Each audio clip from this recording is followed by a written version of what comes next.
Bonjour citoyens de New City. Voici une nouvelle édition de notre journal télévisé en direct de l'hôpital de New City avec notre charmante invitée Victoire Payne, directrice du NCEMS. Nous voulions vous présenter un petit peu le travail énorme et conséquent que fait les services de santé de la ville et connaître un petit peu mieux notre directrice qui, je pense, elle-même fait un travail excellent. Bien, Victoire Payne, bonjour. Comment Et allez-vous? bonsoir, ça va très bien et vous? Ah, merci, vous êtes impeccable.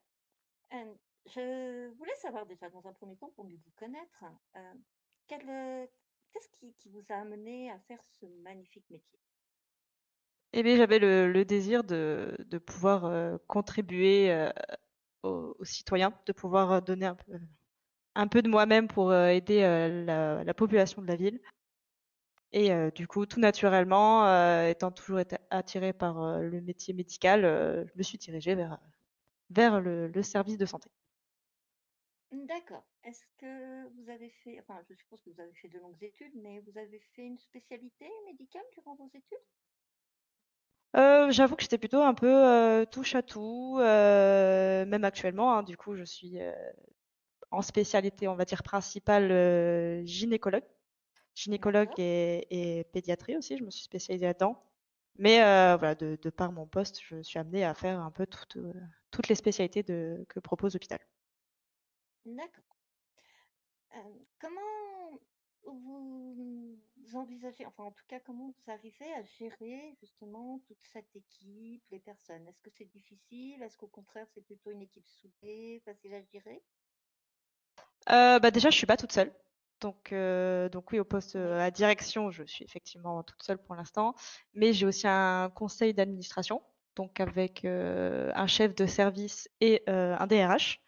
Donc mhm, déjà, ça permet de déléguer pas mal de missions. Et en interne, après, dans l'équipe, on a des formateurs référents, voilà. Et puis l'équipe en elle-même déjà est très soudée. Honnêtement, ils s'autogèrent pas mal. On n'a pas souvent à mettre notre grain de sel dedans. C'est-à-dire que les plus formés viennent en aide aux nouveaux arrivants, etc. Donc honnêtement, on a vraiment une belle équipe. d'accord. Est-ce que vous rencontrez des difficultés au niveau du nombre des effectifs ou tout est OK pour vous? Ça va, on a un peu de turnover. Là, ça a l'air de se calmer. Je trouve qu'on a un noyau d'équipe qui est qui est vraiment constant et très soudé. Donc voilà, on a un petit turnover, mais globalement, on a l'effectif qu'il faut pour venir en aide aux citoyens. Ah, ça, c'est une bonne chose. Parlez-nous un petit peu de vos fonctions précises, enfin exactement quel type d'activité vous devez mener à l'hôpital. Personnellement, en tant que directrice, Oui, en tant que directrice, et puis comme vous nous aviez dit qu'il vous arrivait aussi d'intervenir. alors au niveau des interventions, je fais les mêmes interventions que n'importe quel autre EMS. Au niveau de mon dire que déjà je suis toujours en équipe avec mon conseil d'administration parce que D'accord? voilà, je ne dirige pas seule. J'aime prendre l'avis au moins de mon administration. Voilà, on est- on n'est jamais mieux qu'en équipe. Et voilà, globalement, ça va être toute la comptabilité, tous les dossiers pour les employés avec les promotions, les recrutements, les formations, toutes les formations de spécialité. Voilà. Après, personnellement, je suis en contact avec le gouvernement parce que évidemment nous sommes au service du gouvernement également. Donc avec Monsieur Michael Brooks, donc le ministre de la Santé.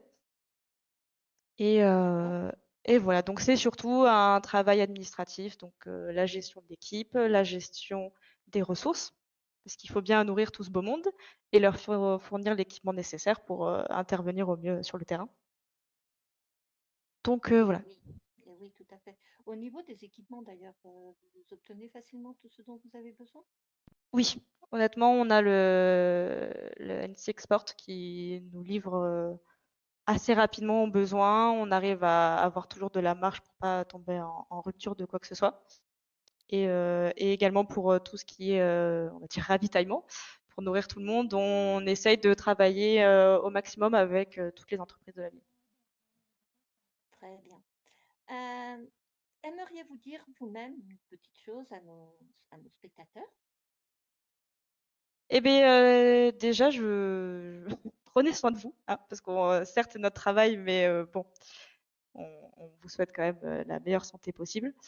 Et voilà, d'être au maximum patient avec notre équipe, parce que voilà, on essaie de venir le plus rapidement possible sur les interventions. Des fois, ça peut prendre un peu de temps, le temps de s'équiper, mais euh, mais voilà, en tout cas, on est à votre service, on fait de notre mieux au plus vite et dans la meilleure qualité possible. Et puis je le redis jamais assez, mais prenez soin de vous.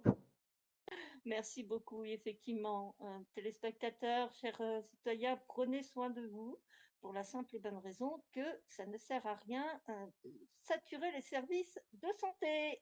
Exactement. Et comme vous l'aurez compris, le maître mot de la directrice de ce magnifique hôpital, c'est le travail d'équipe, si j'ai bien tout compris.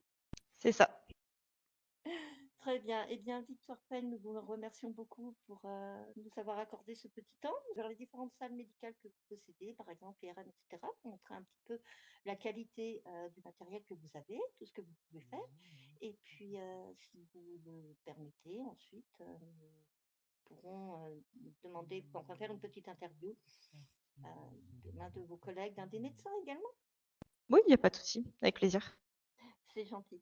Je vous laisse nous montrer les locaux. Nous vous suivons avec plaisir. Allez, on y va.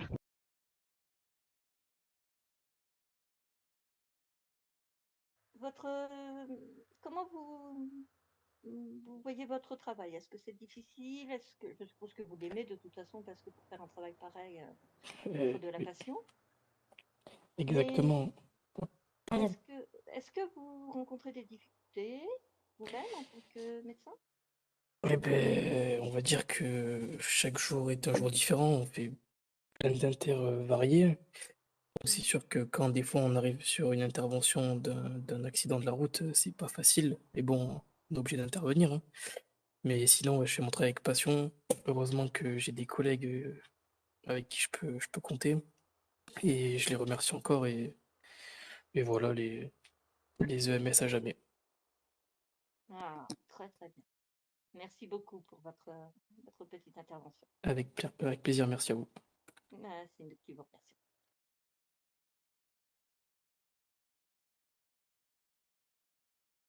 Nous nous trouvons actuellement dans donc, la salle de rééducation pour les patients. Victoire, je vous laisse expliquer un petit peu à quoi sert cette salle. Voilà, donc tous les patients qui nécessitent un complément de rééducation, de soins post-chirurgie ou post-examen, donc sont accueillis dans cette salle pour suivre leur rééducation. Voilà. Donc on a tous les équipements qu'il faut pour mener à bien leur, euh, leur établissement.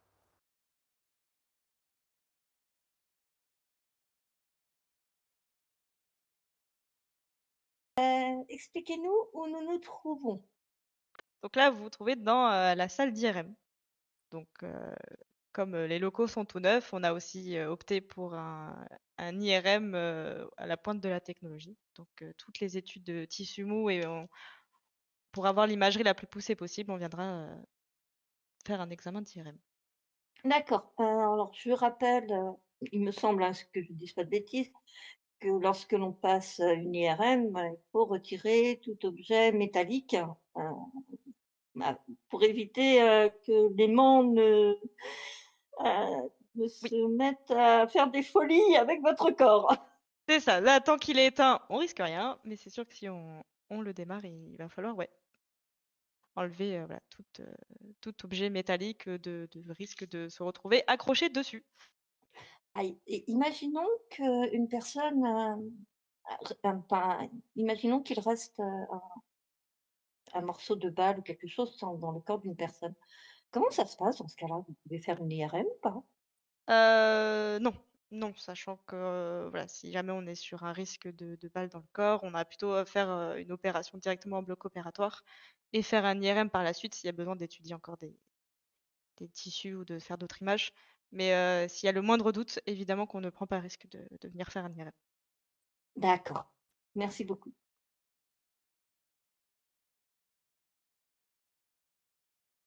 La Victoire, je pense que nous sommes dans la magnifique, salle du scanner. Bien ça? Exactement. Scanner, et radiologie. Voilà, on D'accord. a opté pour une machine qui est capable de faire les 2. Voilà, par souci de place et puis aussi de qualité, elle permet de faire les 2. Donc, au besoin, on a l'IRM en face et pour toute la radiologie, on viendra également ici. Ce qui est, très pratique en fait que les salles d'examen, spécifiques comme ça soient les unes près des autres. C'est ça.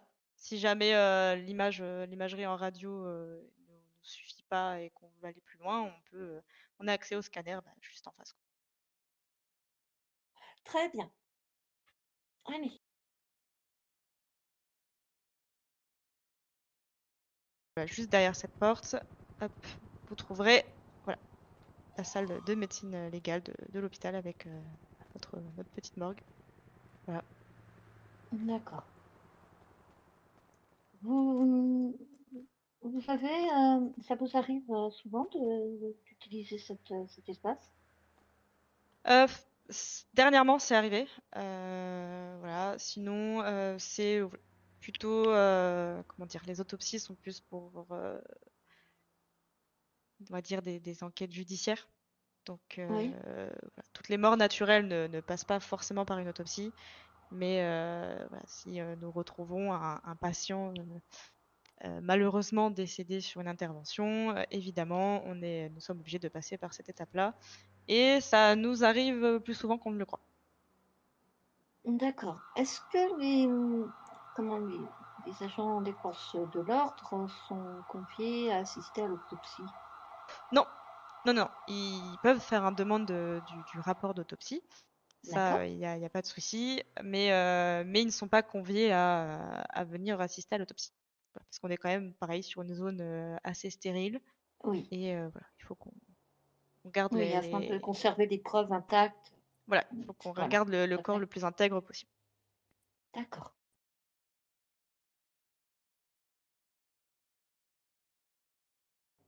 Disons que c'est notre zone de psychiatrie. Alors bon, ça fait partie de notre travail. Je vous avoue que jusque-là, on n'en a jamais eu besoin et j'espère que ça continuera. Mais voilà, elle se doit d'être là, au cas où, Vous, pour toute la cellule plutôt psychiatrique. vous avez la possibilité de fermer la porte? Oui, D'accord. Ah, je ferai une petite suggestion aux architectes éventuels, ce serait de mettre un petit regard pour que vous puissiez voir ce qui se passe à l'intérieur. effectivement, un petit regard à la porte, ça peut être pas trop mal, sachant qu'on est sur une zone quand même assez écartée de l'hôpital. Oui, Parce et que bon, à part puis la morgue, il n'y a pas grand-chose dans ce couloir. ouais, souvent les personnes malheureusement qui se retrouvent, enfin souvent, il arrive malheureusement aux personnes qui se retrouvent enfermées dans ce genre d'endroit, ont des tendances suicidaires quelquefois. Donc C'est ça. Bon, jusque-là, je n'en ai jamais eu besoin et j'avoue que je suis pas d'avis de laisser quelqu'un seul ici. C'est pas notre but de retenir quelqu'un. oui, oui, oui, Voilà. Mais bon, c'est comme ça fait partie du, du travail. exactement.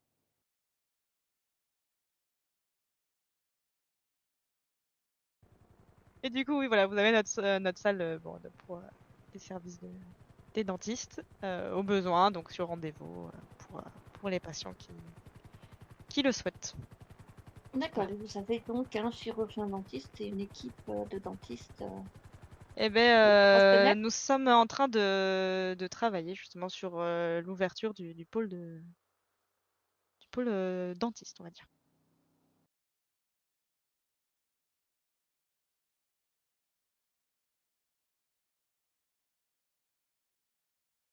Donc tout le couloir là où on était, c'est la zone de repos. de l'hôpital, donc avec les chambres. Donc celle en face, c'était une chambre individuelle. Donc là, on a une chambre double. Et juste derrière celle-ci, la deuxième porte à gauche, c'est une chambre collective, on va dire. On a 4-5 lits. D'accord. Donc toutes les chambres sont équipées de salles de bain et voilà, de télé. On a essayé de les décorer histoire que ce soit le plus agréable possible. Oui, tout à Ouais. fait. Déjà qu'en général, les gens ne sont pas forcément là pour le plaisir, donc on essaye de rendre ça le plus agréable possible. D'accord.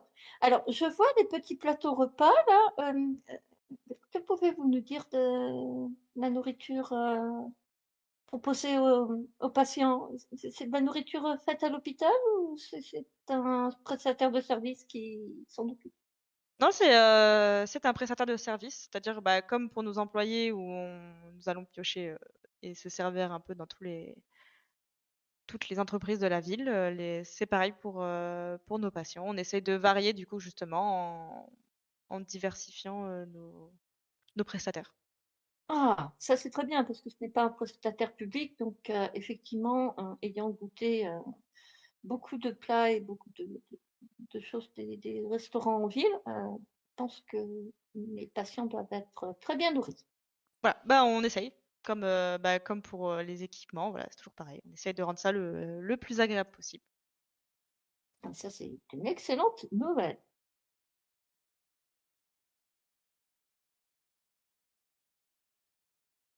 Donc voilà, le laboratoire de l'hôpital pour toutes les analyses sanguines, urines, tout, peu importe, tous les prélèvements dont on a besoin. On a une partie d'anapath également, donc voilà. Est-ce que vous êtes sollicité de temps en temps par le NCPD pour effectuer des prélèvements ou ils ont leur propre laboratoire? Non, non, ils ont leur propre police scientifique, si je dis pas de bêtises. En tout cas, nous, on n'est pas sollicité là-dessus. Donc, je pense D'accord, ils doivent avoir leur propre police scientifique. impeccable. Ça c'est pas plus mal en même temps. Oui, oui, c'est pas plus mal. Après, évidemment, on coopère entre services publics quand il y a besoin, mais là-dessus, ils ont l'air assez indépendants. D'accord, ça c'est une bonne information.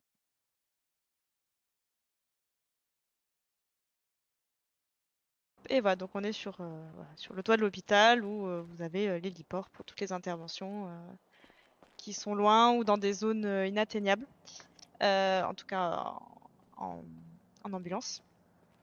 À savoir que pour toutes les interventions hors sentier, accidents de la route, voilà, des zones un peu périlleuses, on coopère avec les services des pompiers. Voilà. Donc sur ce genre d'intervention, nous arrivons sur place et suivant la situation, on peut être amené à les appeler pour leur demander un soutien. Ah, excellent, excellent service que j'ai rencontré, que j'ai interviewé d'ailleurs, vraiment des personnes de grande qualité. Oui, totalement. Sachant que, alors là, c'était un vendredi sur deux, et si j'ai bien entendu, maintenant ce sera tous les vendredis. Nous avons deux, trois pompiers qui sont de garde avec nous, donc qui restent à l'accueil de l'hôpital avec l'équipe. Et suivant les interventions et si besoin de sortir un hélicoptère, eh ben, nous allons en intervention avec eux directement. Eh bien, nous voici rendus à la fin de ce reportage. Euh, nous aimerions bien évidemment remercier grandement Victoire Payne pour sa patience et son accueil, ainsi que bien évidemment toute l'équipe de l'hôpital pour les soins qu'il prodigue chaque jour à nos citoyens. Et je tenais à m'excuser auprès de tous les spectateurs. C'était ma première fois, je tiens à le préciser, donc évidemment, ce n'est pas parfait.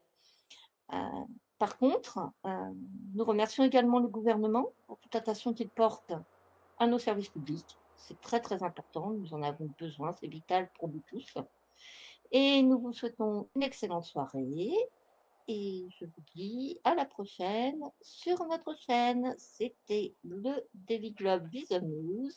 Bonne soirée à vous tous.